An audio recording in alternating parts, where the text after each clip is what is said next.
Так, ребят, кто уже зашел к нам, я вас приветствую. Отпишитесь по поводу качества и звука.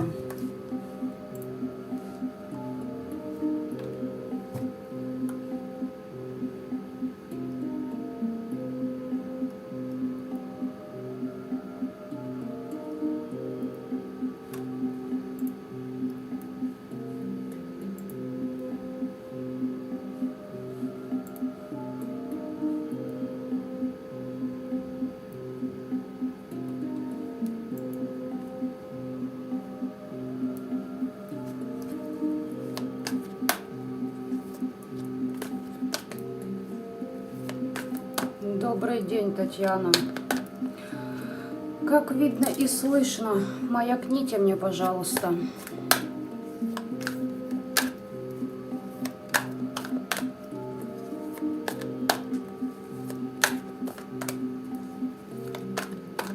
Отлично.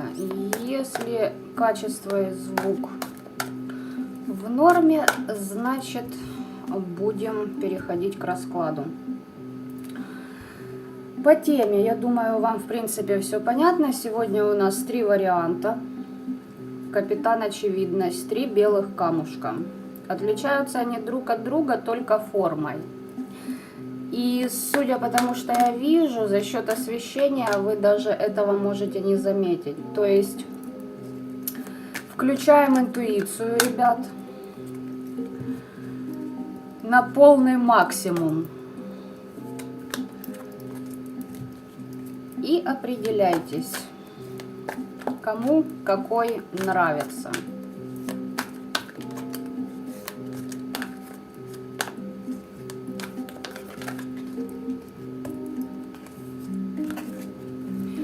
Итак, по поводу наших недоброжелателей. Я этот расклад хотела сделать намного раньше. Месяца 1,5 назад. Но получается тогда, когда получается, значит так надо было. Мне хочется посмотреть, я уже делала ролик по поводу того, какие у них там кармические отработки после Астары запустились, да, и хотелось мне подсмотреть, что у них там в быту творится. И очень даже интересно. Сегодня мне захотелось взять Таро Веретника на расклад, но именно ту колоду, с которой я работаю на местах силы. Места силы определенные. Не знаю для чего, но, видимо, так надо будет. Сейчас будем все подготавливать. Девочки и мальчики, смотрите, здесь... Ну, лично для кого-то из вас какое-то сотрудничество к вам спешит. Ой. Но подумайте, прежде чем впускать в свое пространство человека.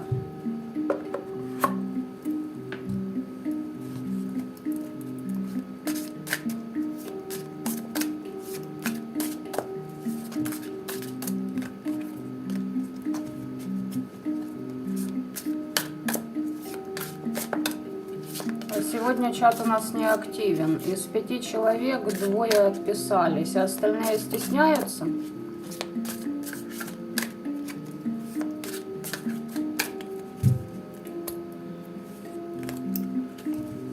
Один испугался, даже вышел. Ну ладно.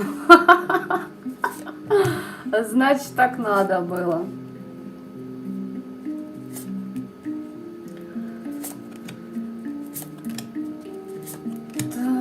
Так. Посмотрим, что у наших недоброжелателей там происходит. Но все равно, кроме бытовухи, будут еще моменты. И еще, кстати, почему-то мне, знаете что, хочется смотреть одно, а мне перебивают информацию и дают как будто... Сегодня вот так вот у нас будет по вариантам. Как будто намерение вашего недоброжелателя по отношению к вам. повоевать, что-то доказать, что-то предложить. Но дело в том, что предложить, знаете, такого плана, ну, из области или переклад сделать, перекид какого-то негатива, либо подпоить, подкормить. Ну, поняли, да? Крадник поставить, вот что-то из этой области.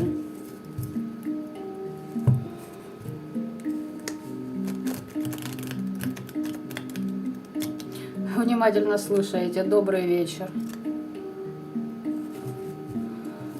Теперь я вижу. Да, ну один, видите, испугался, выбежал из прямой трансляции. Видимо, слишком пугающий расклад сегодня для кого-то. Итак, это я использую потом. Сегодня будем по порядку идти.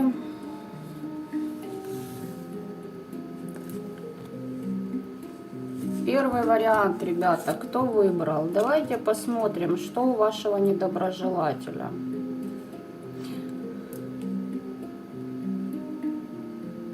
В общении проблемы. Завершилось какое-то сотрудничество любовного либо делового плана. И человек теперь на выборе. Думает, выбирает.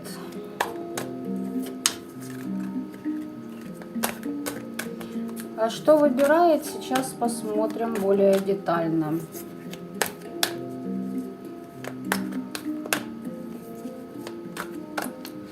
Что же он там выбирает?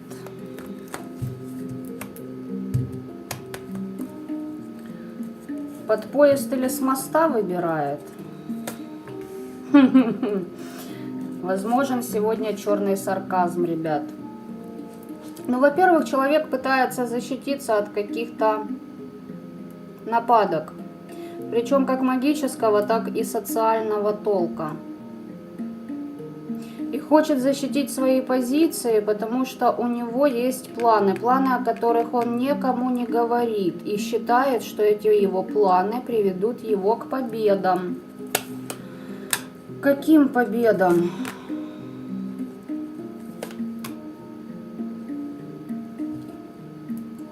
Или любятина, или опять же таки сотрудничество. Давайте я на любятине зацикливаться не буду, но я не думаю, что король кубковый больше как в сотрудничество ныряет. Хотя не факт, может человек на таких вибрациях идет.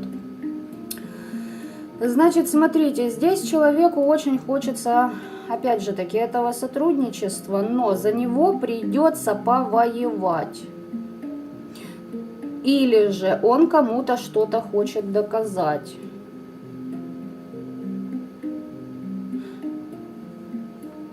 И так как мы смотрим после Астары, смею предположить, что вот именно таким образом жизнь человека уже и складывается. Человек-манипулятор. Это первое. Второе. Если вопрос, занимается ли подколдовыванием, да, занимается, хочет новых начинаний, но возможно такое, что он занимал руководящую должность, да, или же вот что-то от него зависело в его жизни, теперь больше не зависит. И он хочет чего-то нового. Но знаете, в чем интересный момент? В том, что нового-то он хочет, но это все новое ему придется, знаете, как отвоевывать. А человек очень уверен в своих победах. А обоснованы ли они? Нет, на эгоизме построены его победы, и все это накроется медным тазом по решению высших сил. Надежды не сбываются у человека, и сбываться дальше не будут. А он в это верить не хочет. Понимаете, здесь человек какого плана? Как будто вот все вертелось вокруг него. И это резко завершилось. Любовная сфера, либо социальная, тоже не суть важно. Смысл один и тот же. Как еще у него складывается?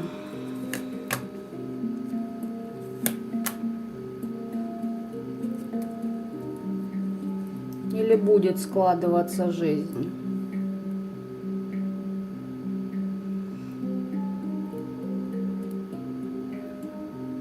Есть два варианта. Первый. Обращался к кому-то. С какой целью? Чтобы в работе легче шло и чтобы деньги были, да? Ожидает результатов. Ну, то есть колдухи какой-то. Либо же ожидает результатов, что кто-то с ним выйдет на связь, и это ему поможет улучшить его рабочий план. Ну, короче говоря, чтобы денежки были, договора новые были. Да, денег очень хочется человеку, и при этом еще и семьи хочется, стабильности. То есть это то, что он думает. А на физике что? А на физике все по справедливости. Дело в том, что очень тяжело дается. Нет никакой стабильности ни в рабочих моментах, ни дома, ни в семье.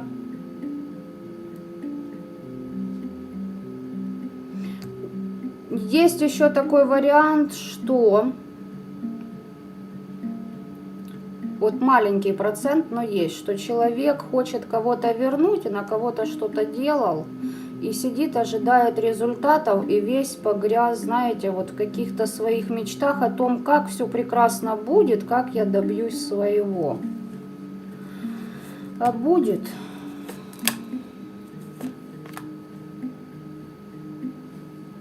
Надеется на сотрудничество с кем-то, но оно у него циклично, знаете, то есть, то нет этой работы.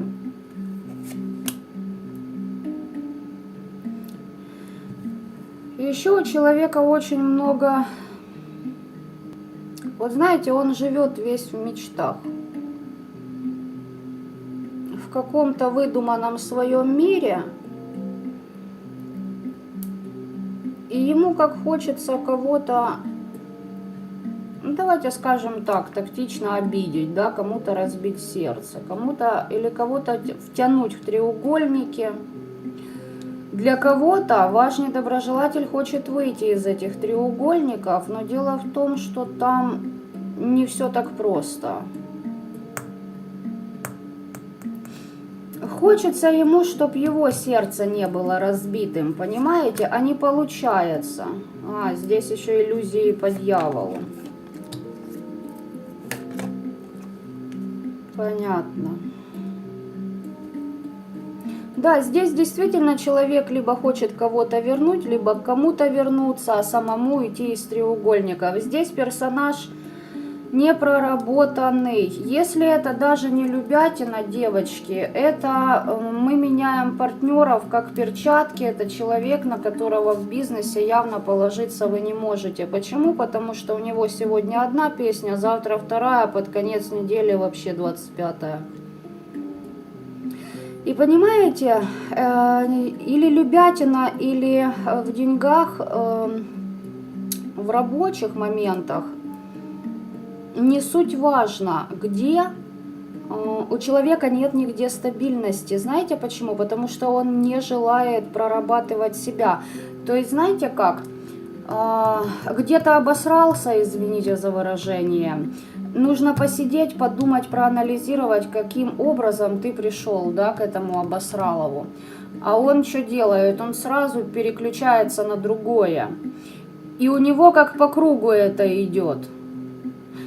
То есть, понимаете, здесь человек не хочет прорабатывать себя, это понятное дело, но вот это нежелание, во-первых, он под определенными программами деструктивными. Они им управляют. От этого и вот эта пассивность, знаете, когда мы лежим, мечтаем, но делать мы по факту ни черта не умеем в этой жизни. Мы только умеем находиться в двойственности, умеем сидеть, выбирать, мечтать, представлять, как будет все замечательно и перспективно, но по факту человек остается жить в болоте. И здесь все-таки больше у него идет Вот фокус, понимаете, на фантазии. И здесь психологически человеку уже давно пора к психиатру сходить, записаться. У него, по сути дела, уже жизнь идет под откос, плавно, но уверенно. А он сидит там, здесь человек может еще кого-то винить. Может искать виноватых во всем, во всех и всегда. И знаете, здесь такой пассивный персонаж, очень пассивный. Вынь да положь, как говорится, да? Ну и, соответственно, тот, кто обращался куда-то, да, за деструктивщиной, здесь прям у него зацикленность началась. Во-первых, на своей стабильности. Во-вторых, он в женских энергиях пребывает. Если это мужчина, для него это, ну, крайне чревато.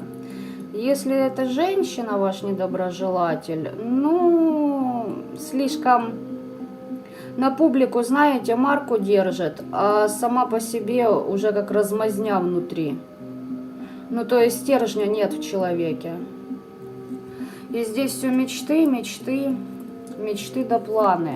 А как будет хорошо, а как будет прекрасно, а вот только вот так вот случится, а я вот это, и вот там, и вот здесь. Ну и как-то вот так вот. Да, сотрудничество ему хочется, радости. Возможно, человек еще с друзьями поругался, с кем-то. Не идет.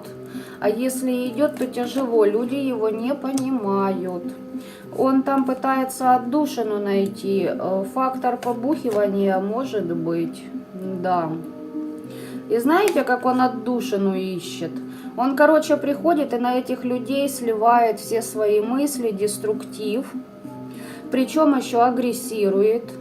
И постоянно как будто ноет о прошлом. Видимо, он уже и окружение свое достал, понимаете? Или здесь, если это рабочие моменты, человек в своем коллективе, да, пытается просто, даже не пытается, он постоянно, да нет, пытается выстроить новое на старом фундаменте, понимаете, по старым схемам.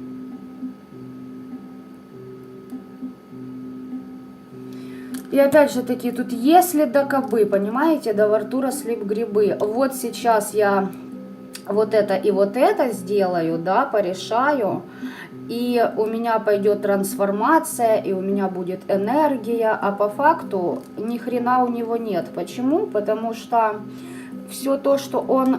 Понимаете, у человека четкий план, да, вот будет вот так и вот так. Он не замечает многогранность этого мира.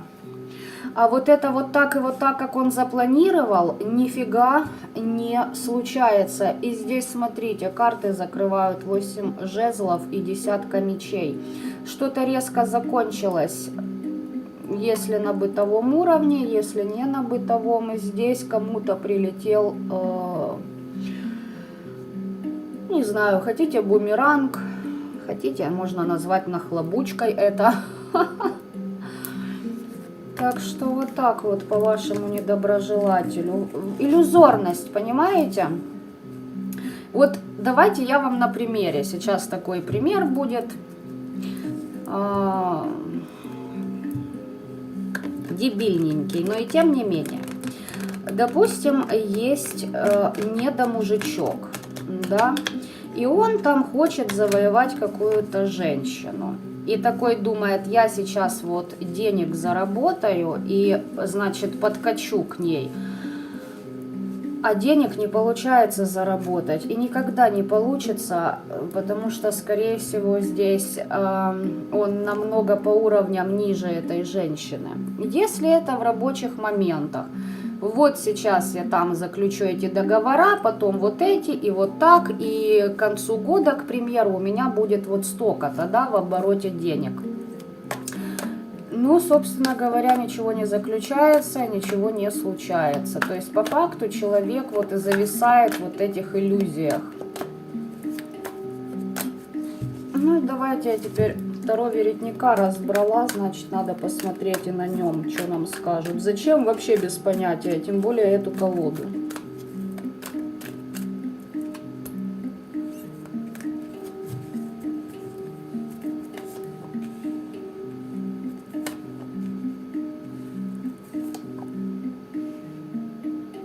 Его кто-то предал, этого человека, и он об этом узнал. Его просто тупо подставили. В свое время, видимо, и он так подставлял кого-то. Здесь обнуление сделок, договоренностей, стабильности. И, кстати, есть еще очень много загадок в этой ситуации. Он еще не все знает. Это результат того, что человек обращался к магии для того, чтобы у него были его дары судьбы. Причем это не обязательно только деньги. Здесь, смотрите, человек настолько, как бы так его сказать правильно, сейчас слово подберу. Здесь ребенок. Понимаете, и даже нет, не ребенок, это слишком хорошо для этого персонажа.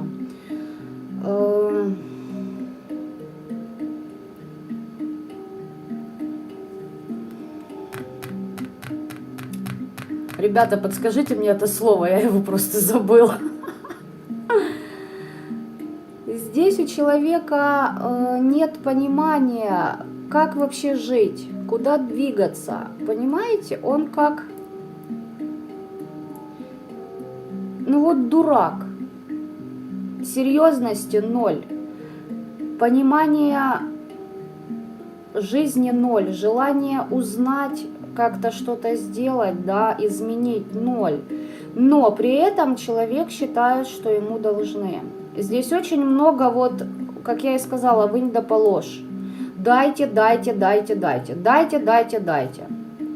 Дайте. Понимаете, вот такого плана. Инфантил. Ну, примерно, да. Примерно может и такое быть. Его, кстати, обсуждать будут за его жадность. Понимаете? Вот смотрите, и тут карта высшего суда. Смотрите, девочки, если есть, то и мальчики. Похуист нет. Похуист это немножечко другой, ребят. Здесь именно не несостоятельный, а несостоявшаяся личность. Понимаете, здесь личности нет. Стержня подавно, здесь просто отсутствие личности. Там пусто. Вот, ребята тоже здесь. Привет и добрый вечер, с кем не поздоровалась. Смотрите, здесь такая ситуация по вашему недоброжелателю. В свое время вы столкнулись, когда вы с ним, да, вот именно у вас с ним были перипетии. Человек был очень жадным. У кого будет как? Для кого жадный на время, для кого-то на деньги, для кого-то на общение. Может, это ваш друг, да, какой-то. Вот именно жаден человек. Вы мне дай, причем весь мир должен. А я нет, я ничего не буду делать, я как бы, ну, залюбленный, либо недолюбленный мамочкой. Если девочка, то та же самая фигня, только папочкой недолюбленная, понимаете? И здесь по высшему суду сейчас все его окружение, вот прям знаете, как будто завесы какие-то упали среди его выстроенной систематики в жизни. Сейчас объясню, что имею в виду. У этого человека много знакомых. Друзей у него нет, он не доверяет никому. Почему? А потому что всех по себе меряет, понимаете? И он боится подпускать к себе, потому что на подсознанке знает, что рано или поздно он встретит такую же мразь, как он. Из-за этого страха у человека соответственным образом складывается и жизнь. Понимаете? То есть человек, по сути дела, сам себя сам себе прописывает отрицательную судьбу, выбирает отрицательные ее сюжеты. Здесь самосглаз, самопорча работают периодами даже лучше, чем если бы ему кто-то обратно отправил. Вот серьезно. Здесь особо и трудиться не надо, человек сам себя сожрет. И получается, что по знакомым его, да, одному это спиздел, второму это, третьему то. И вот сколько знакомых, столько у него и масок перед этими людьми. И его главная задача, чтобы они друг с другом не пересекались. А здесь рухнула эта иерархия. Кто-то где-то как-то, мир же тесен, понимаете? И как-то так вот завертелось, что теперь все узнали, насколько он жадный. Насколько он, по сути дела, ну, пшик. Очень его обсуждают. И вот еще момент. Человек не догадывается, но кто-то из его окружения уже готовит, так сказать, знаете, основу для того, чтобы его голову на блюде преподнести. Для себя любимых в первую очередь. Здесь кто-то реально ему хочет отомстить. Кому-то он, вот понимаете, добегал, допизделся, хочется сказать. Спрашиваю, что это за люди. Здесь по-любому с его стороны был обман. Да, действительно, люди хотят ему отомстить. Они ему как-то поверили, понимаете? Может, вложения в него сделали. А получается... Короче, вот хочется, знаете, что мне идет? Наебал не тех. Вот не тех наебал человечек. Не рассчитал, видимо, тут же карта солнца у нас падала, помните, из этой колоды, там же гордыни немерено.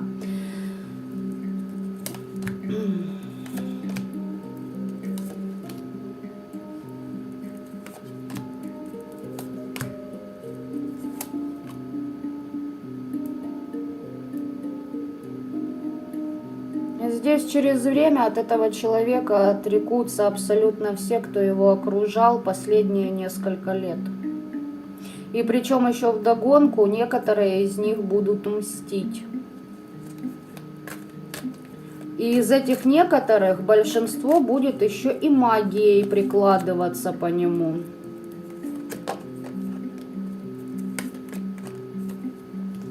Ребят, вот здесь мне вот конкретно идет больше сейчас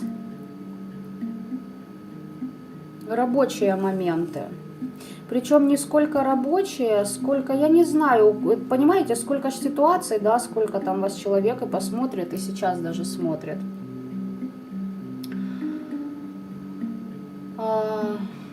Добрый вечер, Надежда. Тут смотрите, не сколько по рабочим моментам, вот окружение в целом, понимаете? В целом. На работе пиздит, среди знакомых пиздит. Это, короче, как диагноз. Острый пиздит у человека, понимаете? По жизни, везде. И эти люди каким-то образом, понимаете, здесь, если договора с кем-то, они как будто за него впряглись, где-то помогали, да, где-то подстраховывали, ну, понимаете, моментов может быть много.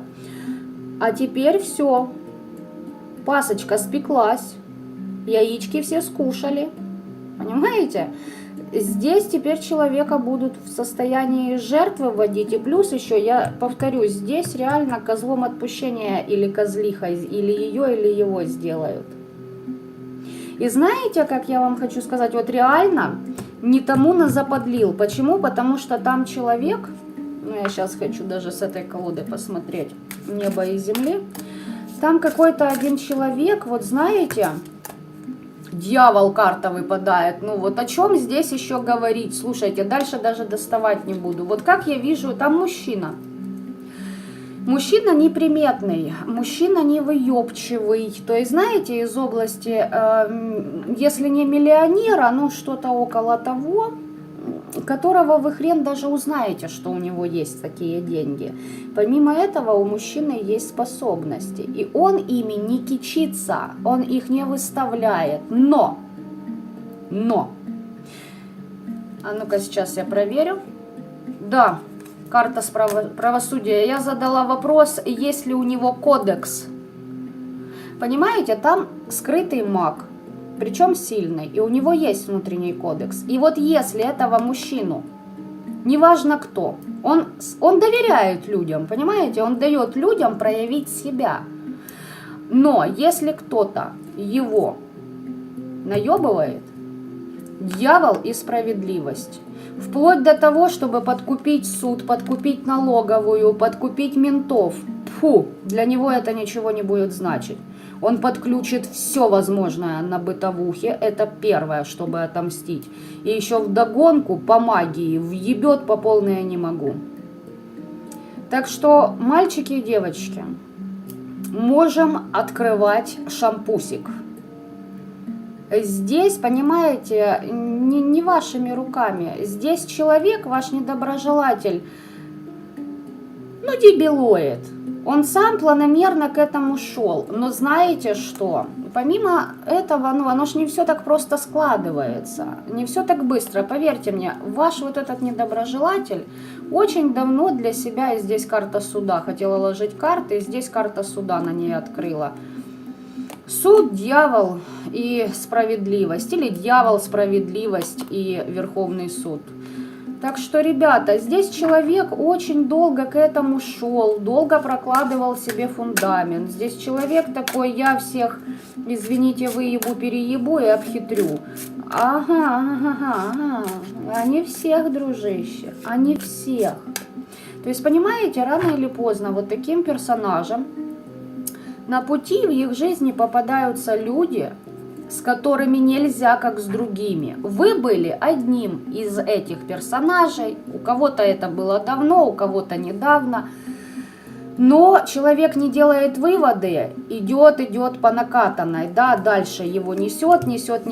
Но вы это вы. Это был определенный уровень. Вот человек просто охуел. Да, давайте будем называть мои мысли своими именами. До такой степени, что его пора вдвинуть вот на таком уровне, ребят. Так что вот так по первому варианту.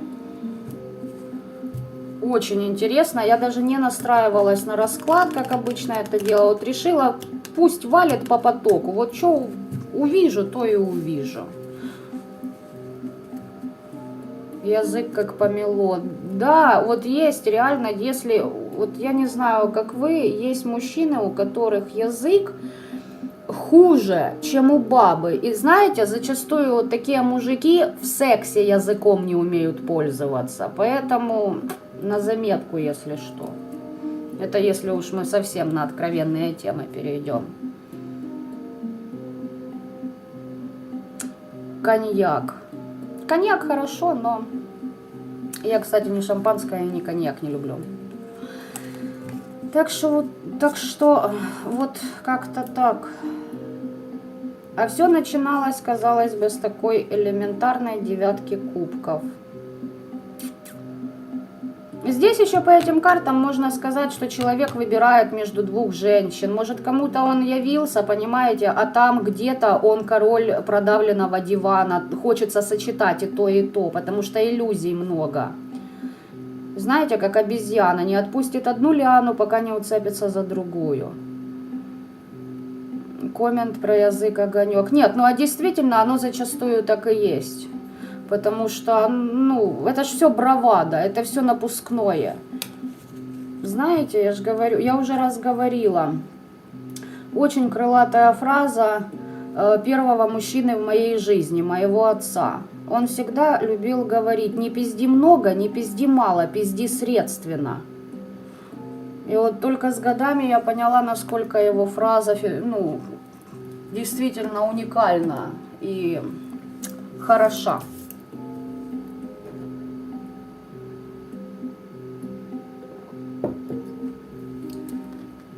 Тут, если по первому варианту вы загадали мужчину, там не мужчина, там по энергиям баба.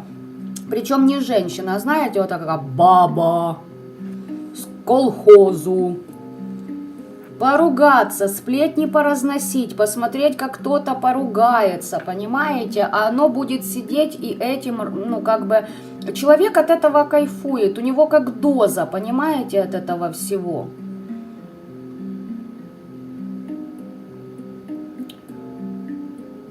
Как песик в окно машины. Да нет, песики, знаете ли, они еще хорошо выглядят. И они еще приятные существа. А тут не песик, тут. Я не знаю, даже, ну, не инфантил, понимаете, вот как я считываю энергетику человека. Тело физическое, да, внутри пусто. Я сейчас не смотрю, вот даже не вникаю, под какими он там, понятное дело, что им управляют уже определенные энергии, да. Но он даже на физике, понимаете, вот ему кажется, что он где-то, вот я сейчас умным хочу показаться, сейчас я что-нибудь пиздану такое хитроумное, да, я ж там почитал, что-то вроде как знаю. А люди, ну, адекватные, сразу его высекают, просто так смотрят и думают, ну, ты или дебил, или притворяешься. Если притворяешься, то, ну, крайне так, профессионально.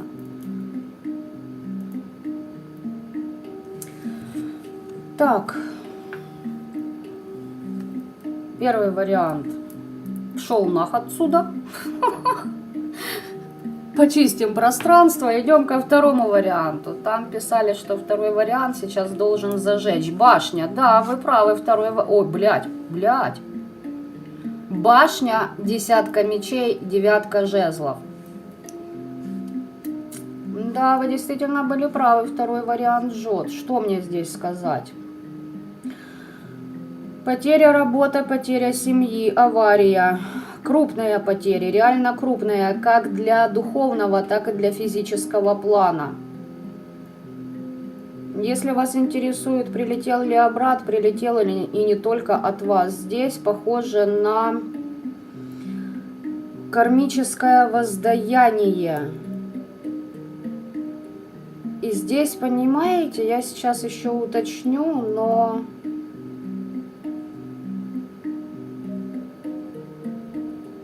Здесь разруха всего, здесь разруха жизни у человека.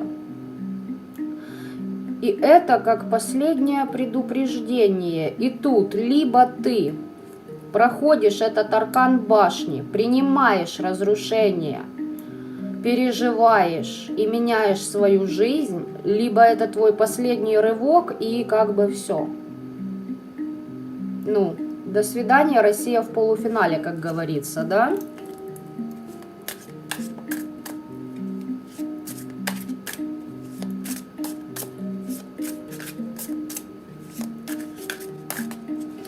Умная только чужое передавать, а так верхушек нахваталось. По первому варианту, если вы имеете в виду, да, именно так и есть. Там человек не вникает ни во что, он просто где-то от кого-то умного что-то услышал и передает уже другому своему окружению. Я же говорила, главное, чтобы вот эти люди не столкнулись друг с другом. Так, второй вариант. И тройка мечей. Вот это кто-то второй вариант, ребята, у вас тут, ну, обосрался по полной программе по жизни. Все по работе ноль. Финансовый канал, его просто не существует. Здесь у человека вот реально либо вот, ну, либо ты полностью просыпаешься кардинально новым человеком, либо ты, ну, на полном ходу тебя из поезда высадят, как говорится. Но здесь такой набор карт, ребят, это вообще, понимаете, захочешь, не достанешь такие.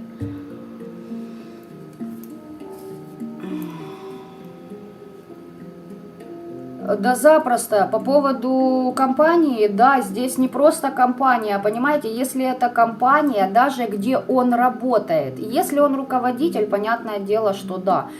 будет ему как бы тяженько. Но здесь настолько великие обороты, что даже если в этой компании он не руководитель, да, ну где-то там какую-то руководящую должность занимает, то для него вот это, ну, нежданчик конкретный, понимаете? Для него это будет как вот серпом по яйцам. Потому что этот человек жил в стабильности. Вот так как с ними не будет со мной никогда. Вот понимаете, всегда взгляд сверху на людей. Вот это мне идет. Слушайте, а мне аж интересно стало, а что он такого нахеровертел, что его так подприкрыли? Не, я понимаю, сейчас многих так накрывает. Как бы, кого-то в 2020-м накрыло еще, кого-то только сейчас, кого-то с 2020-го кроет, у кого-то, ну, каждого праздника. Что он сделал?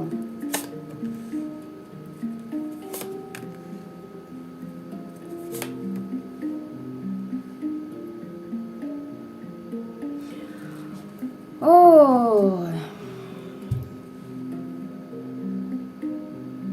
Ну, что он сделал? Ну, тут что-то другое не идет мне. Девочки, если это вы, значит, ну, человек здесь даже не воровал, нет. Здесь другое матерное слово с вашим каналом финансовым. И не факт, что только с вашим.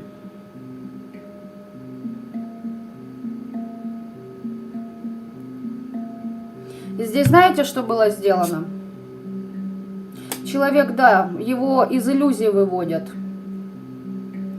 И говорят, фортуна твоя закрывается, все.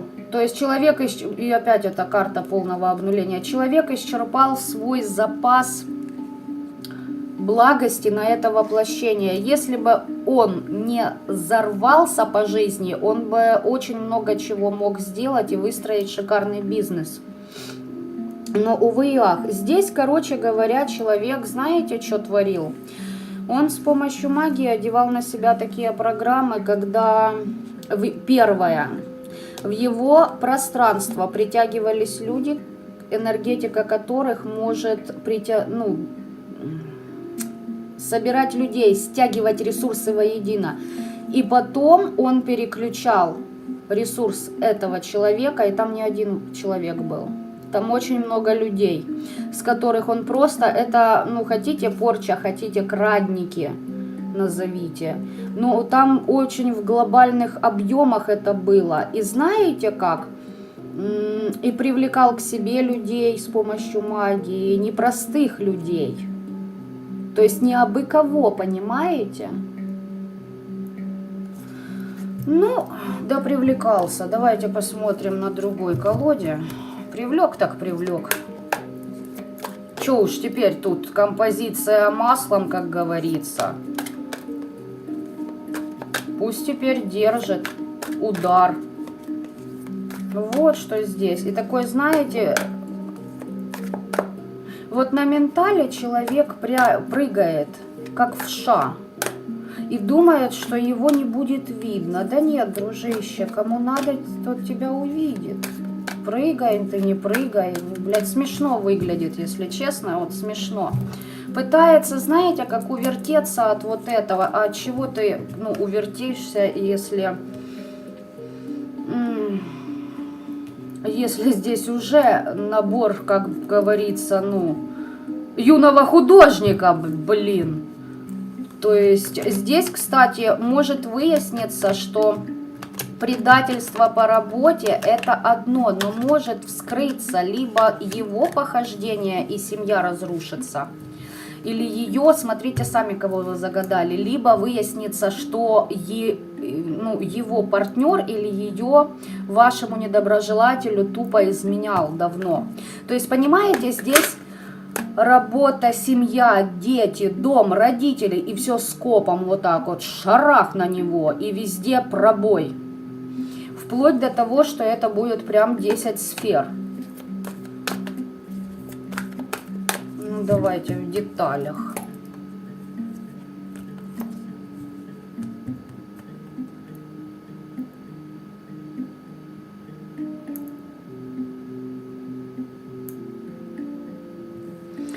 Крадники, секс-скандалы. Ну вот, может, и через секс, кстати, человек просто, знаете, как вампирил. Если он себя, как говорится, прокачал до того уровня, что стал уже суккубом или инкубом, то там вообще трэш. Тогда понятно, почему здесь такой набор карт. Итак, едем дальше. И опять. Еще одна девятка. От счастья. Счастье от него уходит. Вторая десятка мечей из второй колоды. Ребята, здесь человеку пиздец. Вот я вам серьезно говорю. И сейчас еще хочу узнать из этой колоды. Этот человек не в состоянии выбраться на новый уровень. Его душа просто, ну, он не хочет этого. Здесь даже нет понимания того, что он что-то делает не так. Понимаете, какой там уровень эгоизма и, ну, всего остального? Там каких-то предложений ждет. Ждет, что фортуна на его сторону развернется, он начнет новый бизнес или все по-новому, или новые отношения. Может, я сейчас перееду, и там, где меня никто не знает, я быстренько все организую по старым планам. Да, новые будут знакомства, новые договора, но это все иллюзии. И, кстати, хочет обратиться к какому-то магую, чтобы опять привлекались к нему люди. О магии думает, ёпта. Ну, ребят, как я и сказала, смотрите. Мстить еще кому-то будет, если вы относитесь к прошлому вашего недоброжелателя, то есть вы уже в прошлом, все, вы с ним уже не общаетесь, да, тем более, если уже давно не общаетесь.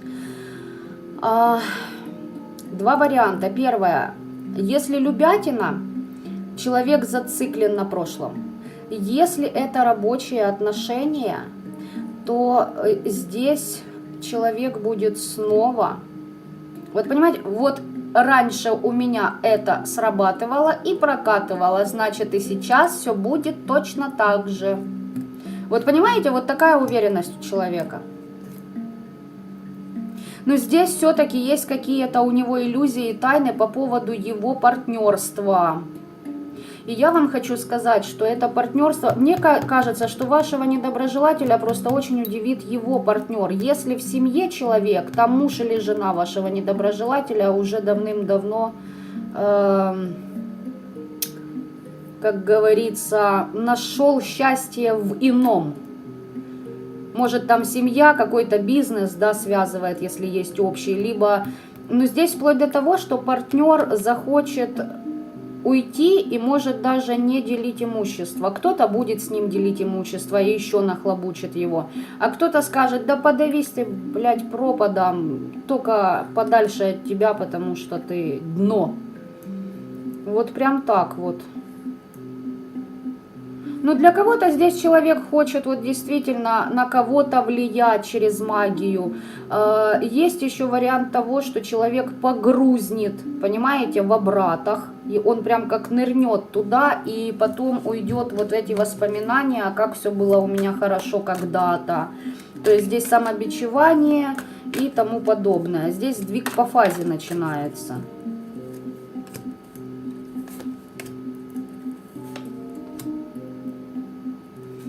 Здесь показывают, что ему нужно будет пройти жесткие трансформации. Вот знаете, с чем бы я это сравнила? Ребят, здесь человеку нужно духовно проработать себя так, даже не духовно, я сейчас не знаю, там душа есть, нет у него. Трансформация карта. Здесь вопрос, душу забирать или оставлять на этой планете, вот и все. И высшие сейчас смотрят, какой выбор он сделает. К чему? Ну, сделал он выводы о том, почему он пришел к этой жопе. Что он сделал не так. Понимаете? А мне показывают, что вот эти трансформации внутреннего плана, они будут такой силы, вот как будто, вот представьте, что вас подпалили, ну, не вас конкретно, да, вот чтобы вы сравнили. Вот когда плоть горит вся, вот как на кострах раньше сжигали, вот это с душой будет происходить. Да, высшие силы, если он это пройдет, потом потушить могут. Да, потом у него новое сотрудничество, новое, ну, все по-новому начнется, понимаете? Но здесь человек не, готов он на это? Да не готов, он бухать больше склонен, понимаете, и дальше деградировать. Нет, ребята. Нет, нет, нет, нет, нет. Очень будет, прям у него, знаете, и кошмары, и бессонница. Не будет себя он прям заживо сжирать, потому что у человека больше нет той стабильности, тех друзей, тех соратников, той фирмы, если хотите, да, вот нет такого обмена энергии. Кстати, здесь человек уже докатился до такого, что без энергии других людей он просто, ну, он ничто.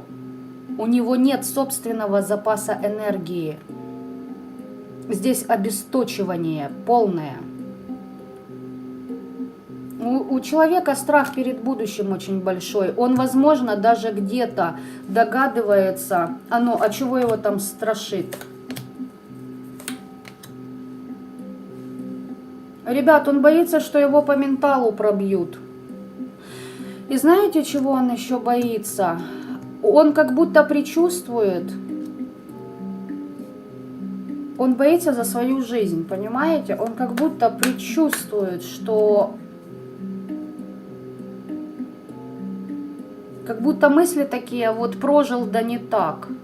Еще не все успел. Мне надо тут остаться. Но при этом, понимаете, как только ему чуть-чуть полегчает, он начнет все по новой, так как и раньше он строил свою жизнь. Здесь воровство не только денег, здесь воровство именно человеческого ресурса, энергии, понимаете, ваших способностей, вашего дара. И не только вашего, здесь много людей было предано этим человеком, подставлено. И знаете, как втихарцу, то есть без скандалов особых, без выяснения отношений. Он, понимаете, он ворует чужую энергию и потом тихорится, дабы ее сохранить для себя. Тихой сапой делал свои дела. Ой-ой-ой, да не.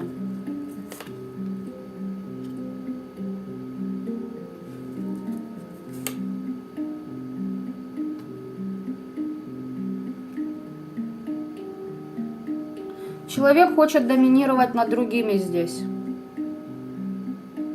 Внегласно. Но понимаете, он психологически любит давить людей, любит играть с людьми именно психологически и оборотами речи.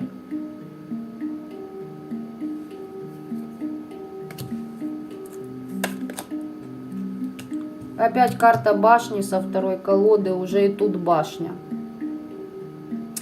Здесь у человека прям планы такие, что высшие силы ему помогут или думает кому-то обратиться, и он снова войдет в статус императора. И тут все одно и то же показывается. Все хочет, чтобы было как раньше.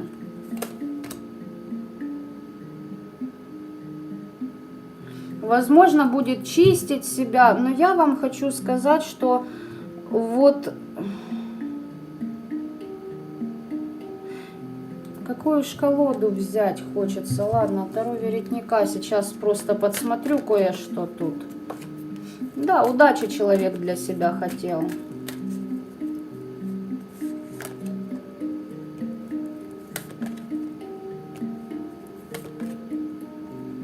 О, папа. Девочки и мальчики, если не забудете за этот расклад и к вам придет информацион, человек вообще через дьявола, через погост работал.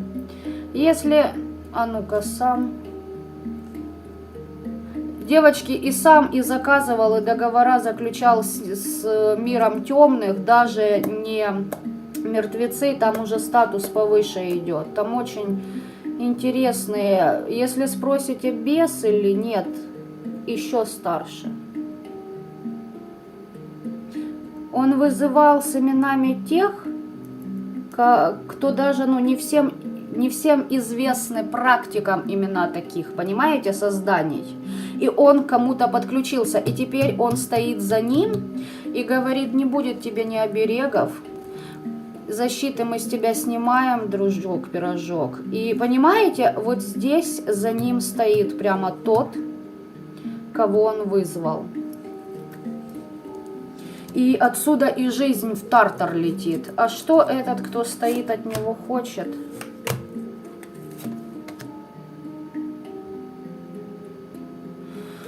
Ну, знаете что? Прежде чем, если у этого человека дойдет до смертельного исхода, прежде чем он умрет, он будет очень страдать и физически, и морально, он будет как в агонии гореть, понимаете? Здесь та сила, которую он призвал, она пришла, ну, украсть у него все. Все то, над чем он трудился, все то, о чем его, ну, в чем было его сердце. Для человека, может, если важна семья, значит, отберут семью вашего недоброжелателя. Если важны дети, отберут детей. Если важна работа, карьера, отберут. Вот понимаете? И тот, кого он вызывал, там же, ну, не дураки внизу. Они прекрасно знают все болевые точки вашего недоброжелателя. У него, ну, хорошо, если...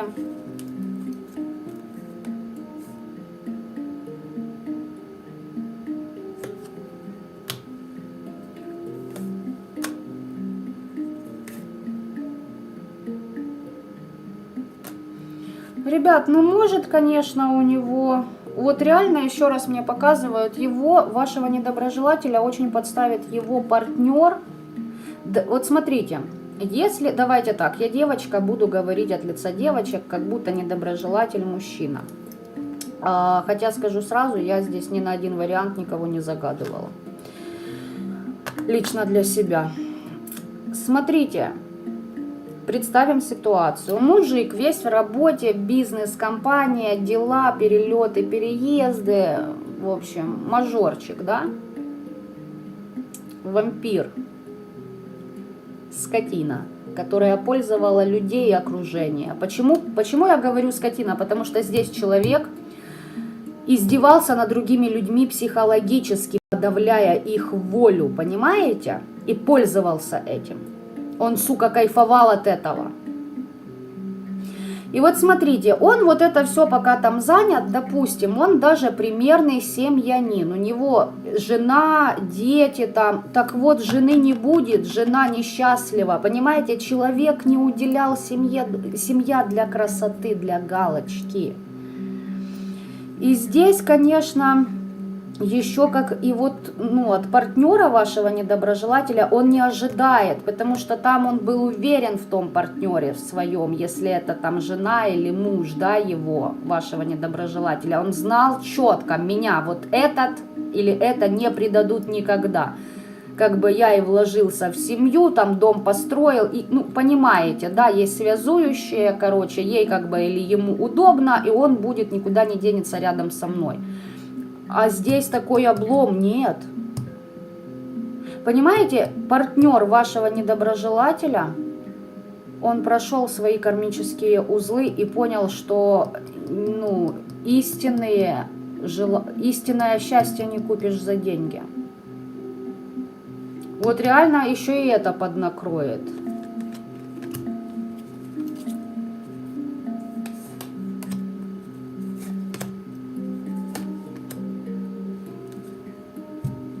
Здесь у человека отнимается весь ресурс.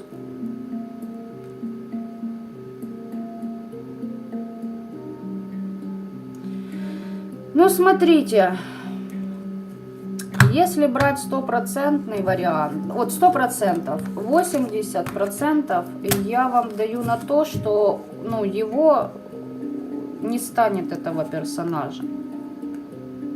Но 20% для некоторых проиграется, что этот человек будет очень жадно цепляться за жизнь и, возможно, либо инвалидом, понимаете, либо в коме. Вот он как-то будет очень заземлен в этом мире, когда очень много времени будет тратить на то, чтобы обдумать всю свою жизнь. И опять же таки, вот считайте, это ад при жизни, то, что будет с ним твориться. Вот я вам говорю серьезно, он влез очень глубоко в ад. Он заигрался, он не просто заигрался, он реально уже, знаете, как, ну, я не знаю, как это назвать, а соответствовал ли он? Слушайте, у этого человека потенциал при рождении был аховский, он мог сотрудничать даже с такими инстанциями, но он просрал, он не выбрал этот путь саморазвития, понимаете, открытия своего дара. Здесь бабло, бабло, бабло, бабло, бабло. Бабло! Какое там развитие? Хотя он мог бы сотрудничать с такими, ну понимаете, там же ж нужно уровень иметь соответствующий, да, и прокачивать свои вибрации, блин, а не одними мирскими желаниями и деньгами жить. Ну, так что вот так вот. Наконец-то. Ну, может быть и да.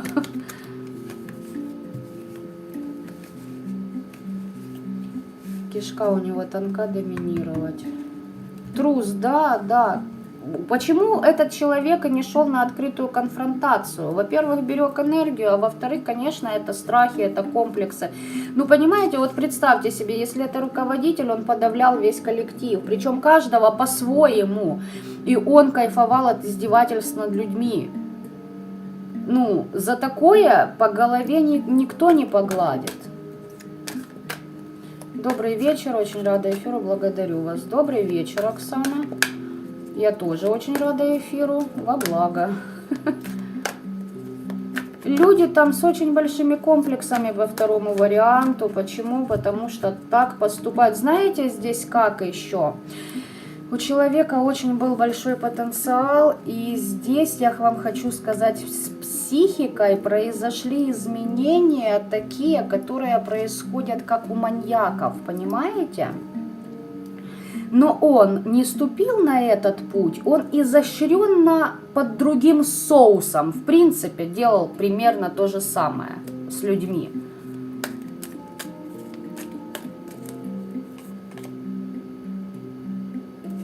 Единственный плюс, физически не издевался над людьми.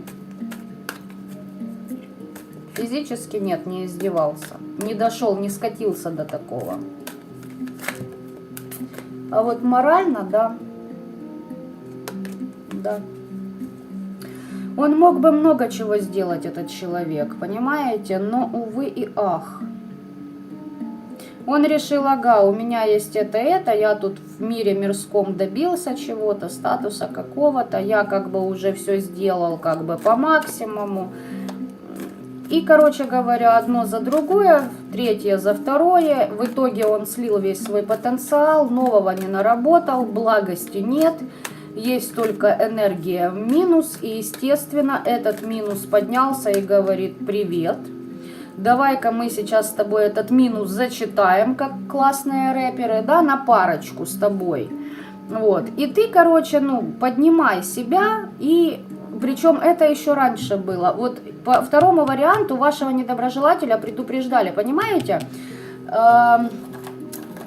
Я, как я вижу вот то создание, кого он вызвал.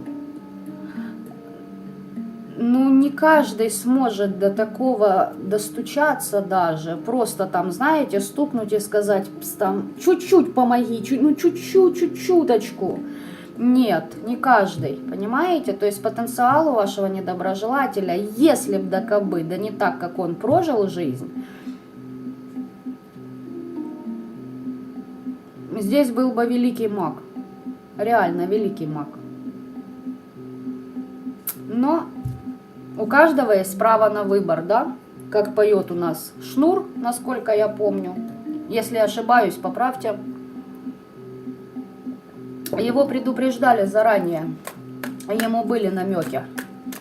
И, кстати, и через вас тоже. Ему Вселенная намекала как могла, понимаете, чтобы вот в это состояние привести человека, да, чтобы он дожил до вот этого состояния. Высшие силы старались, помогали как могли. Но всегда, во все времена, самый действенный способ прийти, грубо говоря, к Богу у нас только через дьявола. Ну вот ваш недоброжелатель уверенно шагает в этом направлении. Фу. Такие тяжелые энергии, конечно. Опять мне показывают, или, короче, меняйся, или с тебя сейчас все защиты, снимаются определенные программы, и тебя с поезда за твою надменность снимаем. Мне четко идет, понимаете, почему энергии такие, елки-палки, сейчас, секунду. Энергии такие тяжелые, потому что вот тот, кого он вызывал, понимаете, он может говорить, он, видимо, с тем не может, а я-то слышу, и очень тяжелые энергии, очень там, даже мне не особо комфортно, потому что, ну, сами понимаете, да?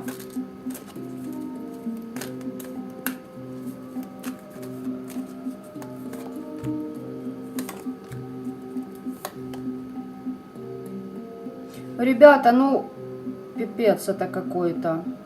Все, пошла информация для вас. Ожидайте, вас ожидает, ну, у вас будет удача и новая жизнь. Ваш враг падет.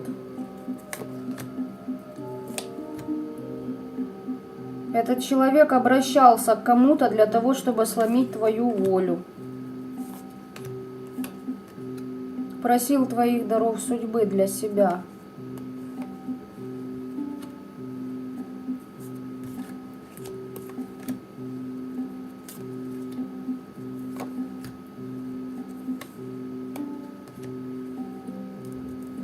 На вашем пути есть защита. Он и благодаря вашему ресурсу себе защиту ставил.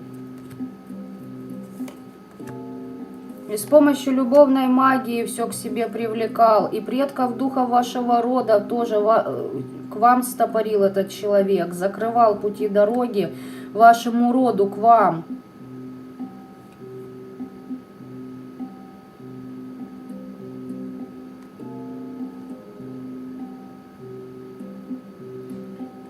И вот этот вот, который за ним стоит, говорит, я ему говорю, чтобы он покаялся, а он говорит, не буду.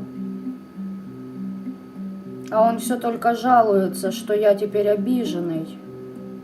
А этой энергии срано, к нему, короче, даже темные достучаться не могут и донести, что он должен сделать. Это пиздец. Вот они, понимаете, и по голове наваливают. Они начинают это на физике проявлять. Понимаете, когда достаточный уровень вибрации у человека, ребят, я вам говорю серьезно, можно договориться с кем угодно.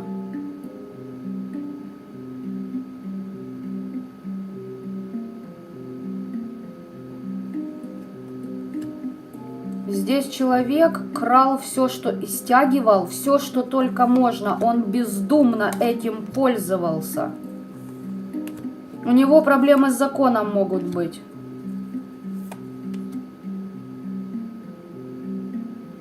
Если будет читать молитвы, а он будет читать, или заговоры какие-то, может, чтобы люди к нему снисходительно относились. Но мне здесь идет, чтобы какие-то инстанции, какие-то органы были к нему более поблажливы, понимаете?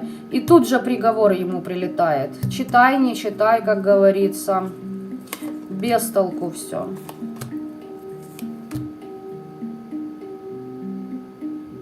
Слушайте, здесь мне просто начинают дальше все, я не смотрю, я отключаюсь, потому что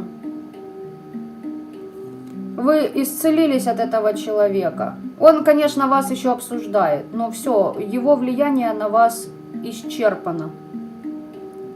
Теперь его начнут обсуждать, и там неупокоенных куча за ним стоит. Понимаете, бытовая жизнь называется, посмотрели. Здесь крах всех его иллюзий. Он, знаете как, за счет того, что человек, возможно, когда-то в жизни почувствовал, что у него есть какой-то огромный потенциал, да, тех же темных. Может, он вообще даже не разобрался, что это такое, с какой силой у него может быть сотрудничество. Начал, значит, использовать это, да, в своих целях. Помалу, потихонечку, сразу боялся, стеснялся, переживал, как говорится. Потом взял обороты на полную. И вот я не скажу, что ваш недоброжелатель по второму варианту, ребят, не давал себе отчета, какими методами он действует. Здесь человек четко давал себе отчет, насколько изощренным в издевательствах он может быть.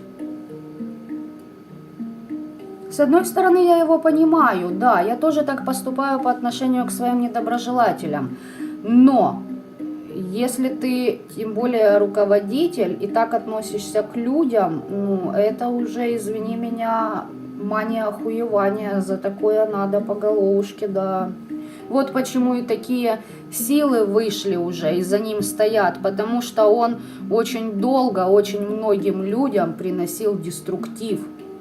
Да, те люди прошли свои уроки, разумеется, но это уже второй вопрос. Мы сейчас говорим о вашем недоброжелателе, понимаете? И здесь уже даже эти темные достучаться не могут и начинают действовать кардинальными методами, чтобы до вашего недоброжелателя дошло. И понимаете, вот начала говорить и не договорила, фу, даже карты не хотят тасоваться. Тяжелые энергии, но уже как бы вроде все попустило, отошли. Короче, смотрите, мне что начали показывать. Одно за другим. Приворотная магия. Посрать, делаем, если это мне принесет в итоге деньги, принесет то, что я хочу. Насмерть, окей, делаем. Вот этого сажаем бесов, делаем. Стягиваем финансовый канал, значит делаем. Понимаете?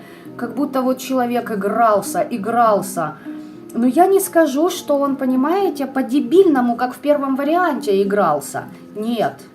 Здесь человек нисколько пробовал, вот нифига он не пробовал, он четко знал, зачем и что он делает. Он отдавал себе отчет, понимаете? Вот ему позволяла определенная, давайте скажем так, врожденная связь с миром темных, не терять полностью контроль над своим разумом. Почему он и не стал конченным маньяком? Он вот не в полной форме себя проявил как маньяк.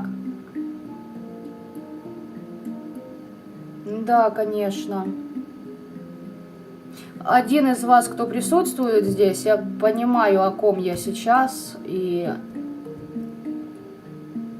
здесь, конечно, все намного жестче. И гляньте, и дьявол, десятка пентаклей, тут туз пентаклей. Просто открыла колоду, здесь дьявол. Здесь все через темный, низший мир.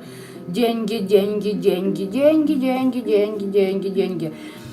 Знаете, я не удивлюсь, если определенные силы, когда его душа будет в том измерении, в одном из, куда его именно душу направят, там просто, знаете, как каждый день будет проходить один и тот же круг ада. Сейчас объясню, какой. Будет ему в глотку засыпаться золото. Для кого-то раскаленное. Даже такое есть. Поэтому не думайте, что после смерти вас ждет белая пушистая полянка. Ждет, но не всех. Есть там у них такое. И я в свое время, когда увидела, была удивлена. Думаю, ух ты, как интересно. Чего у нас такого нет? Своровал, допустим, да, какой-то там чиновник. Оп, прямой эфир на весь мир. Мы гуманная страна, но. Итак, теперь, ребят, я почитаю ваши комментарии, потому что я пока не смотрела их.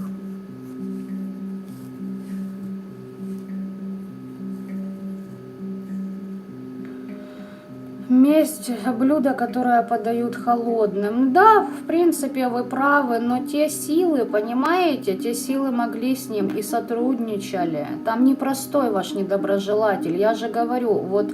Ну, это у меня лично мой заеб такой. Почему? Потому что я вижу изначальный потенциал человека, и когда человек его просирает за копейки, то есть продает свою душу за грош, по сути дела, меня это прибивало еще с детства, с раннего. Я это все видела, и, в общем, ладно, это их проблемы. Понимаете, вот те силы темные, они ему бы могли помочь на самом деле. У вашего недоброжелателя очень классный потенциал на сотрудничество с такими, и такое просто абы какой душе не дается. Понимаете, ну не дается. Это... Вы даже не представляете, сколько бы он мог сделать блага, но да, с помощью темных. Это маги одного из высших уровней, если хотите. Но, увы и ах. Здесь не каждым подойдет, конечно, этот вариант, но я, скорее всего, подключилась вот к одному из вас, и с этого человека я считала, ребят. Да, голова и у меня болела. Там очень тяжелая темная энергия вот того, кто за ним стоит. Очень тяжелая. Там, скажу честно, я с такими еще не сотрудничаю.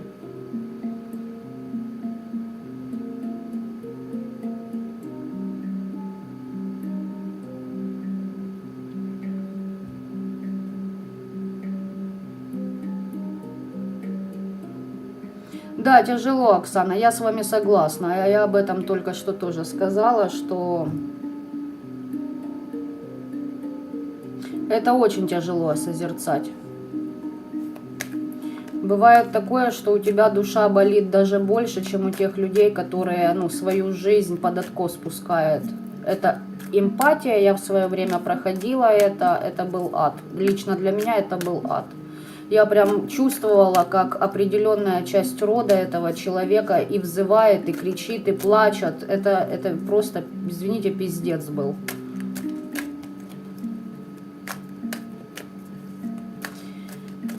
На нормальных нападают? Так, конечно, они будут на нормальных нападать. Смотрите, ваш недоброжелатель не прокачивал себя, но пользовался вот этими моментами, да, ему данными, этой силой.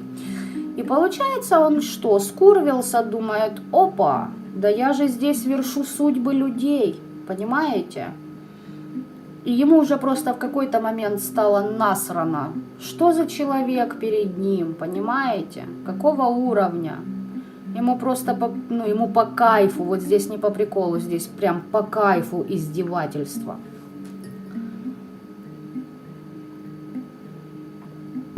А ну-ка просто... Третий вариант, секунду.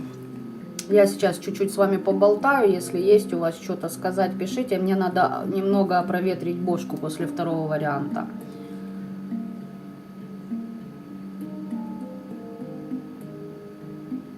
Девочки, этот персонаж даже в своей семье издевается над своими. Вот почему его партнер готов бросить все и бежать. Он тоже психологически, но периодами издевается над своей семьей. На публику просто замечательный семьянин и образец общества, понимаете? Вот почему там готов партнер бежать от него. Да, здесь, конечно, я зацепила интересных ребят. Фу, я вас прошу, напишите мне хоть что-нибудь. Я не хочу начинать пока третий вариант. Я еще не переключилась.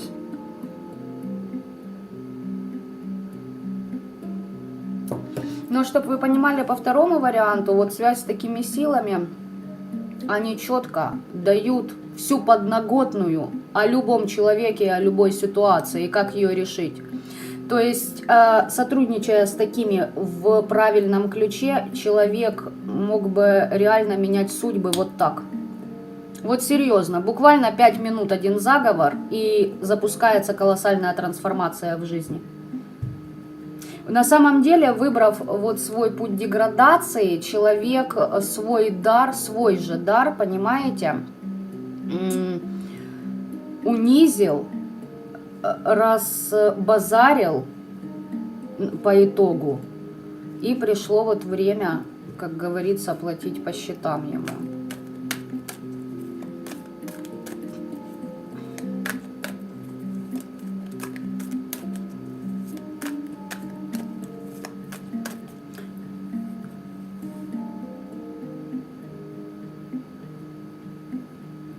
Это отличный был расклад. Да, я с вами не спорю, реально интересно. А для меня это еще более чем интересно, потому что я ж понимаю, что я ж не остановлюсь на том, что мне показали. Я ж всегда люблю узнавать что-то новое. Итак, ну что... Давайте-ка уже к третьему варианту будем переходить. Вот почему я взяла эту колоду веретника. Вот, специально, наверное, для второго варианта. Понимаете, это та колода, с которой я работаю на погосте. Которая подделка, если кто знает. А вот не подделка лежит. Ну, то есть, тут разница видна. Тут энергии тяжелее на вот этой колоде. Фух, выдохнули. Так, третий вариант, ребятки, я понимаю, кто-то дождался. Что по вашему недоброжелателю? Ну, здравствуйте. Повешенный, туз мечей, восьмерка мечей. Здесь хотят, чтобы человек пересмотрел свою жизнь, поменял свои взгляды, особенно касаемо того, на кого он нападает. Этот человек несанкционированно нападал на других. Вариантов может быть много. Может, сам под мороками думает на одних, ему лупят третьи, понимаете? И он таким образом здесь мог ваш недоброжелатель посылать очень интересные силы на атаку его обидчиков. Здесь несколько там прям их. Не легион, конечно, но... И это все закрыто. Закрыта возможность использования... одного из направлений нападения. И это же нападение может использоваться как защита. То есть человек автоматом сейчас без защиты остался. Если на бытовом уровне человек не может отстоять себя, и мне почему-то идет информация такая, как будто он хочет сказать, вот он оказался в такой ситуации, когда он хочет донести истину, вот действительно правду, обстоятельства складываются так, что как будто все вокруг сговорились, и ему как будто рот закрывают. Понимаете? Вот почему-то мне идет суд. Суд, и, возможно, ваш недоброжелатель. Знаете как? В свое время вот много лгал, а теперь пришел момент, когда он хочет сказать правду, как будто себя оправдать. Может, его подставили, понимаете? А не получается, ему никто просто не верит. Работу по менталу закрыли. Еще у человека проблемы с головой могут быть. Не может мыслить рационально, правильно, верно. Нет новых идей. Ну, это самое такое простенькое, да? Давайте посмотрим, что у него тут.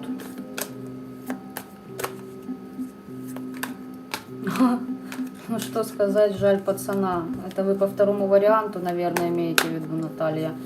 Да какое жаль? Жалко у пчелки. Нет, поверьте мне, там человек знал, куда он шел. Он там очень расчетливая личность. Жалеть таких не надо. Я вам скажу больше, от таких даже лишний раз их пространство просматривать не надо. Почему? Потому что по второму варианту там у человека те, кто за ним стоят, кому не надо быть, там просто нос даже засовывать в эту информацию, по башке можете хватануть очень сильно.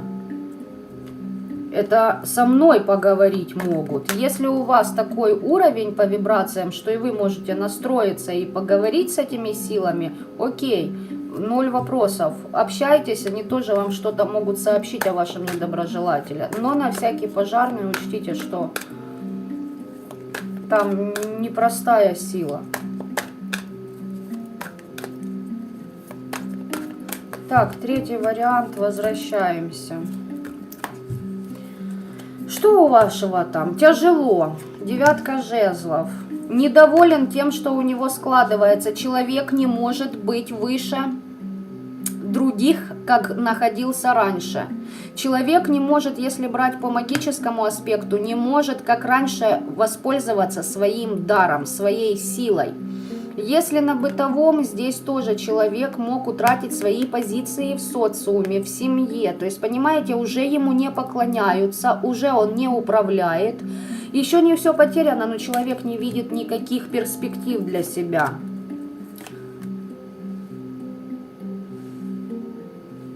Ну, есть вариант, что для кого-то, ребят, не для всех. Для кого-то здесь еще ваш недоброжелатель может обратиться к высшим силам, ну, действительно начать прокачивать себя. Вот здесь такое впечатление, что человек как будто, знаете, ну, может встрепенуться и сказать: твою мать, что ж я наделал, и как бы исправлять свои ошибки.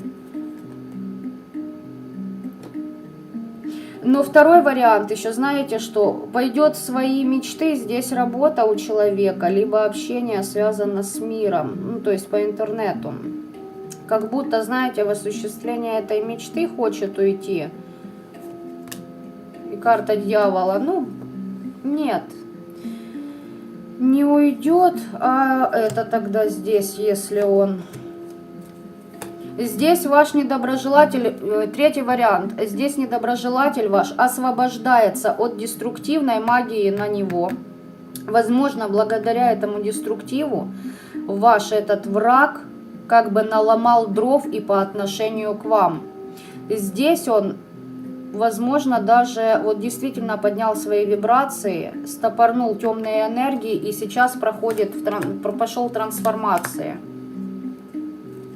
В свой ресурс очень быстро входит, ребят.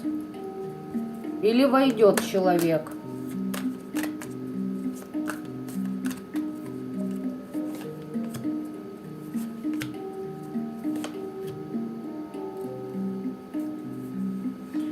Ну, понимаете, вот кто ждал третий вариант, не знаю, возможно, я вас огорчу. Но и ваш недоброжелатель здесь... действительно проходит отработки, отдает кармические долги. Здесь человек-практик. Кого вы загадали, этот человек-практик, у него есть запас благости от высших сил. Есть еще такая категория людей, которым по судьбе нужно пройти очень много уроков и тем самым очистить свой род. Понимаете? Это тяжело понять. Возможно, кому-то из вас хочется, чтобы ваш недоброжелатель, я не знаю, там, выбросился в окно из чувства стыда по отношению к тому, как он с вами поступил. Но здесь человек прокачивает себя. Да, свои уроки, понимаете, здесь как? Вот смотрите, первый вариант, давайте так, грубо, да, сейчас. Первый вариант, сиди дура, сам открою. Второй вариант, изощренная маньячила. Третий вариант, здесь ваш недоброжелатель может делать выводы из своих ошибок и каяться в этом, понимаете? И не просто каяться, а такой вот, занесло человека, он такой вляпался в отработку, получил пиздюлей, поныл, побухал, поделал выводы, потом проснулся и сказал: так, здесь я обосрался, здесь я подставил, здесь... Так, надо эту херню всю решить. Все, я пошел решать. И реально пошел решать. Понимаете? Проходит время, этот человек опять может начать фигню творить. Понимаете? Опять его заносит. Как только он какой-то урок проходит, негативный, да, делает выводы, выводит себя на ступень, он опять может, вот знаете, как забывает, что ли. Постоянно вот на одни и те же грабли иногда хочется сказать, но не совсем. А здесь человек хочет в статус войти, но еще своя отработка. Он когда-то, знаете, что сделал? Он как будто считал, что победил вас, а на самом деле ни хрена подобного. И теперь он это понимает, что он на самом деле выиграл бой, но проиграл войну. Он на вас нападал. Он на вас нападал с помощью магии. Может, на физике, как это проявлялось? Буллинг. Самое элементарное даже среди взрослых людей. Это практикуют нарциссы, неуверенные в себе люди. Разводили сплетни. То есть, знаете, как один друг поссорил вас с другим вашим другом. За вашей спиной какой-то бред о вас нес. Понимаете? Вот такого характера. Здесь человек мог с помощью своего дара очень хорошо нахлобучивать по справедливости через темные силы. Но ваш недоброжелатель утратил этот триггер справедливости, и у него свои уроки были. Это уже давно случилось. Это вот что-то мне кажется, что время какое-то прошло у вас. Как-то и у вас уже, знаете, все пошло своим чередом. Вы с помощью этого недоброжелателя, кстати, прокачали себя неплохо и хорошо. Вы научились, здесь конкретно вы научились защищаться от магических атак. Здесь человека посадили в это все. Он сейчас набирает только силы. Знаете, здесь хочется мне сказать, недоброжелателя наказали через любовь к противоположному полу.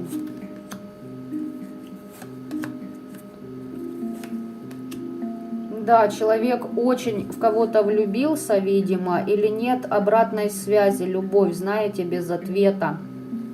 Либо, если это какое-то сотрудничество, не любятина, а именно, знаете, короче, есть кто-то, кого ваш недоброжелатель очень любит, сердечно любит, понимаете? И ждал предложений, ждал союза, ждал, чтобы сделали выбор в его сторону, а не получил этого. Короче, как в свое время он вас по сердечной чакре лупанул атаками, так и лупанули и этого недоброжелателя вашего. Страдает, если ваш недоброжелатель женщина, из-за какого-то короля кубкового страдает. Мужик не достался, ребят, вот не достался мужик, и а ну-ка выходит из этого. Периодически ваш недоброжелатель понимает, что что-то нужно менять, но все равно как будто заклинило. Вот хочу этого мужика. Если ваш недоброжелатель мужчина, прошу прощения, то здесь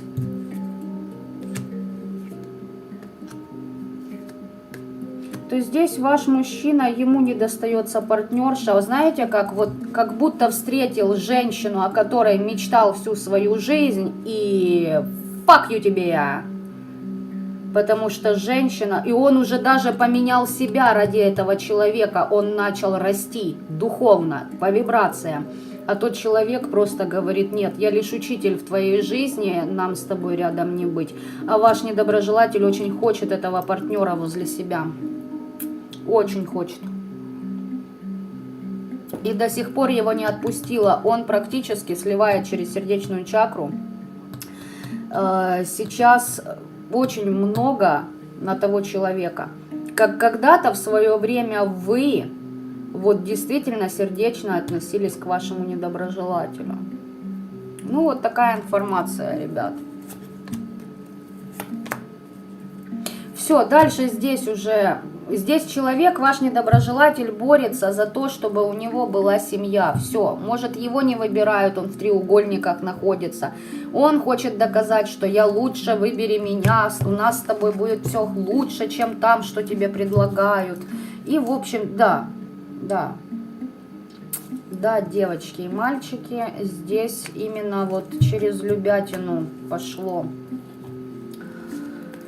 Здесь как-то энергии очень легкие. Вот после второго варианта, мне кажется, вот вообще вот будет легкое теперь все. Так что по третьему варианту все очень просто. С помощью любви доказывают.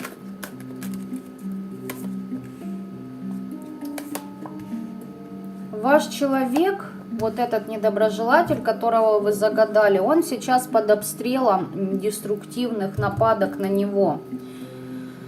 С абсолютно разных сторон на него вылетает, прошибает его энергию. А он не может закрыться, понимаете? Магически не может, хотя дар есть. И это все за жадность. Человек очень жадный, ваш недоброжелатель не умеет отпускать. Вот понимаете? Ты будешь моим, я сказала, и все.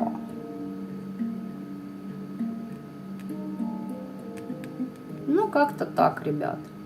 Здесь мне показывают, не факт, но показывают женщину, у которой, знаете, есть задатки на мужской стержень, но эта женщина сама себя сливает, хочется сказать. Свой же потенциал сливает. И этот ваш недоброжелатель не умеет разбираться в людях, то есть кого к себе приближать, а кого отпускать. Так что здесь вот так вот по недоброжелателю. Это уроки, его уроки. Я же сказала, у вашего недоброжелателя есть запас благости. Это уроки на его пути развития, на его пути поднятия его вибраций. Но знаете, ребят, что еще? Здесь пришло откровение вашему врагу о том, что больше высшие силы, определенные инстанции ему не помогают. Все, он закрыт.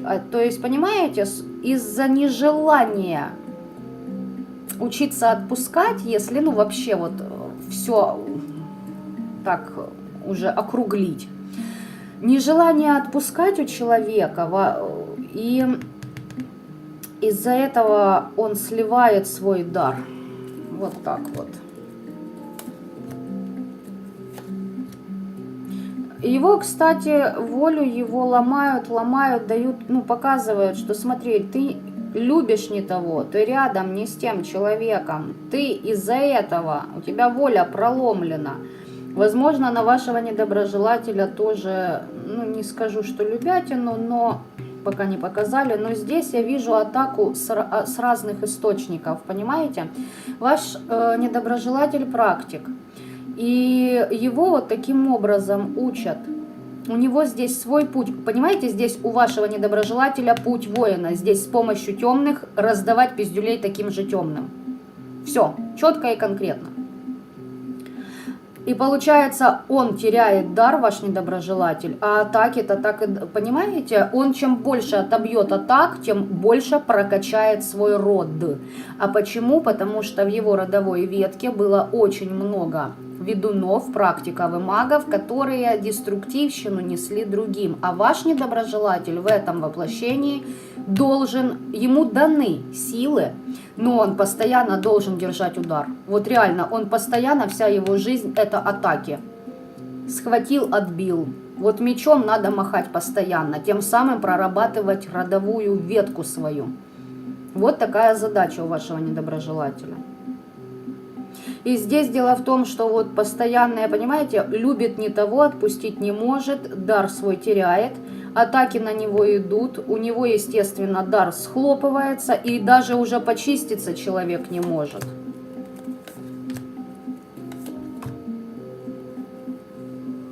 Ну, вроде как бы должен отречься, наконец-то, от этой, ну, тяжело, человеку больно. Если это вас утешит как-то, то вашему недоброжелателю по сердцу бьет очень сильно.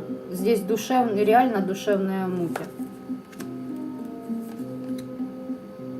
Через время только ваш недоброжелатель получит известие от высшего суда, карта высший суд даже выпала, о том, что вот здесь высшие, здесь ваш недоброжелатель с помощью темные это орудия, но высшие, светлые стоят за ним. Они его курируют, понимаете, всю его жизнь, судьбу, его силу.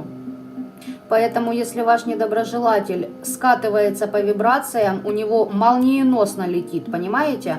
Здесь практик, который свернул не туда, ему молниеносно отлетают и дают понять, что тебе нельзя на это тратить время. Все, делай выводы. А ваш недоброжелатель засел в этом болоте, короче, и такой, возможно, даже, ну-ка, сейчас, на этого человека, которого он любит и хочет удержать возле себя, что он деструктивного делал.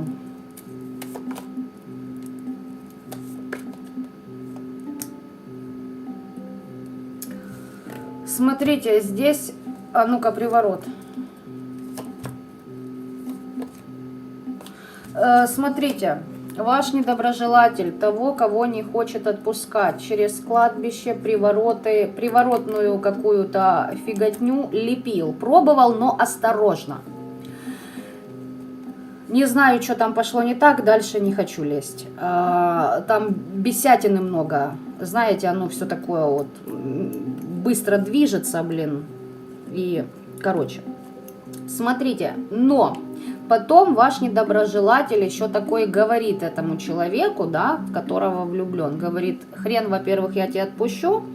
И смотри, давай я тебе сейчас с помощью своего дара помогу, и чужие проблемы с тебя сниму, будет у тебя благополучие и связь с родом. А вашему недоброжелателю никоим образом нельзя помогать тому. Он любит не того, он сливает свою энергию, и род отворачивается, получается, и от вашего недоброжелателя, ребят. Если ваш враг запустит эту ситуацию, то скажу я вам так. Я была на месте этого человека. В каком плане я была? Я не брала свой дар. Понимаете? Не брала свой дар и сливала не туда потенциал. И отхлобучили, по первое, не могу. Урок так урок, скажу я вам по секрету. И потом, знаете, как бабка пошептала, как вот грибанула по жизни, сразу такой, вау, просветиться бы мне. Ну, понимаете, мы все такие, вот только через тернии к звездам, блядь, по-другому никак. Так что вот так вот по вашему недоброжелателю, ребят. У него есть наставник, возможно, духовный учитель, или он кому-то, ваш недоброжелатель, обращается, и тот ему как бы помогает с этими, ну, подселами порешать вопрос. Ребят, ну дело в том, что если у него действительно есть высоковибрационный учитель, где-то что-то он в маленьких дозах поддерживает вашего недоброжелателя. Это вне зависимости от того, нравится вам это, не нравится, хотите ли вы этого, либо нет. Поверьте мне, у вашего недоброжелателя тоже нелегкий и очень нужный путь. Вот здесь не глобально. Вот мне идет, ну не глобальные у вас там какие-то потасовки. Если у вас реально жесть и трэш, конкретно перезагадайте. Просто перезагадайте. Потому что, ну здесь, смотрите, здесь все равно человеку перекрывают, понимаете, перекрывают. Может он кому-то, если у него вот нет у него учителя, да, он просто к кому-то обращается, ваш недоброжелатель, обращается не к тем. Не получается у него видеть будущее, не получается предвидеть, предсказать, понимаете, и он все время под атаками находится. Тоже непросто, это тоже непросто. Может дойти до того, что если у вашего недоброжелателя есть дети, уже высшие дадут добро лупить по детям, чтобы ваш недоброжелатель понял, в какой жопе он оказался. Вот мне почему-то кажется, что по третьему варианту, ребят, вы сами прошли подобный путь, понимаете? И вот ваш недоброжелатель просто идет по вашему пути, грубо говоря, вот и все. Ну, где-то что-то вот... Как будто вы прошли путь, а он, мне кажется, в свое время, как знаете, или считал себя выше вас, мол, я там добился больших результатов, успехов, той же магии, возможно.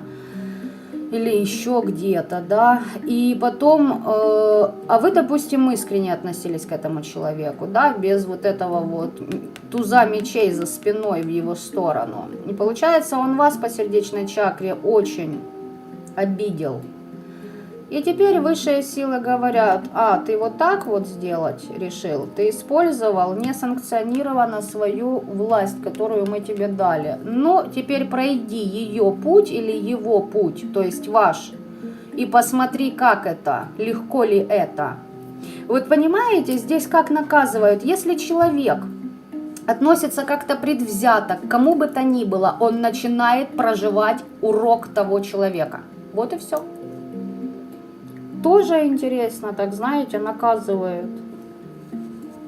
Здесь еще его будут искушать этим лицемерием, но, понимаете, здесь вот человек сам себя разрывает на части.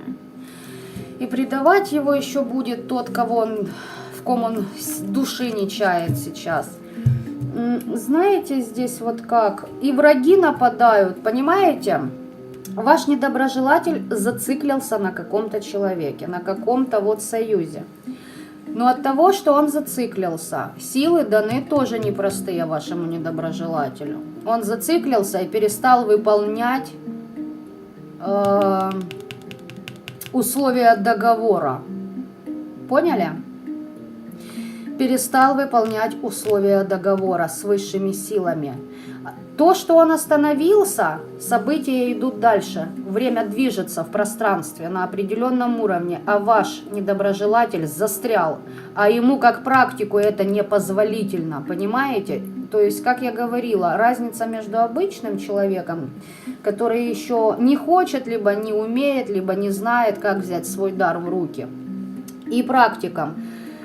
Ты должен вертеть башкой на 360 градусов. Как только прилетает какой-то урок, вот понимаете, как только ты где-то нарушаешь кодекс, не прорабатываешь себя и тебя зацепили, все, блядь, пиздец. Причем за считанные минуты иногда получается.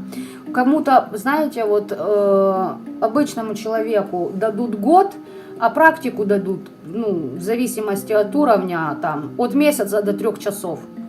И вперед давай, расхлебался, молодец, следующий урок, давай-ка отдохни, идем дальше. А не расхлебался, тут же в отработку запускают, тут же. Поэтому практикам быть тоже не очень легко. Иногда бывает, ну, выезжаешь в поле на машине, выходишь и орешь. Это вам от меня, так сказать, совет для очень хорошей медитации. Я так практикую, делаю. Поверьте, помогает. Бывает, да. Не успеваешь, просто не успеваешь, знаешь, вот за этим всем потоком. И можешь подхватить. А хватать не хочется, правильно? Кто хочет поджопники получать от высших сил? Никто не хочет. Значит, должна быть быстрая реакция. А быстрая реакция возможна за счет истинного видения. А истинное видение будет возможно только за счет того, если ты соблюдаешь кодекс. Ну, короче, знаете, как цепь преемственности вот такая. Так что, ребят, вот такой у нас сегодня расклад был по третьему варианту. Есть недовольные.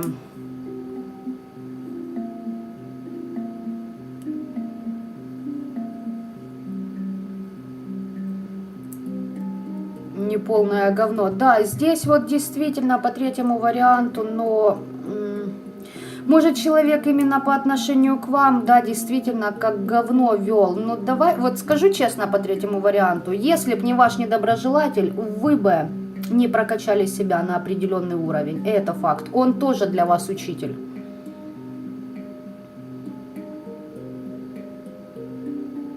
Я очень рада, что понравилось, потому что я, говорю серьезно, я не настраивалась, да, как бы ничего там даже не определяла для себя по энергиям, что допустить, что не допустить. И здесь, конечно, меня второй вариант очень удивил сегодня. Почему?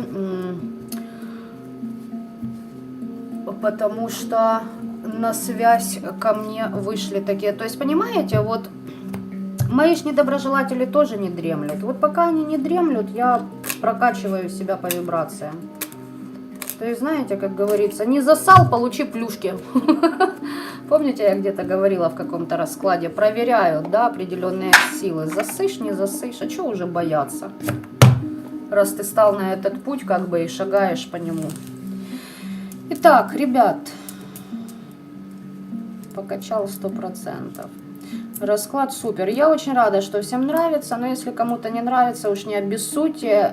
Если умеете лучше, пожалуйста, скидывайте ссылку на ваш канал, будет очень приятно посмотреть ваше творчество.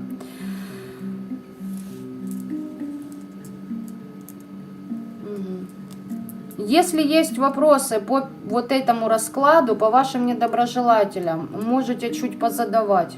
Буквально 10 минут, потому что я предполагаю, что у меня может уже сесть батарея на телефоне. Мы уже 1:50 в эфире. Буквально там по одному вопросу, но и не глобального толка, типа, а как мне провести ритуал на погосте, чтобы его нахлобучило и еще серьезней. То есть, ну, в рамках приличия, да?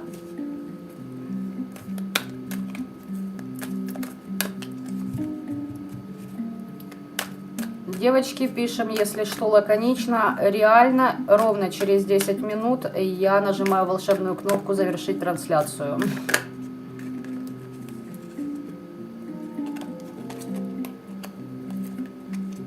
Там сокращайте слова. Помните, как нас учили в школе в старших классах? Сокращайте слова, чтобы успеть.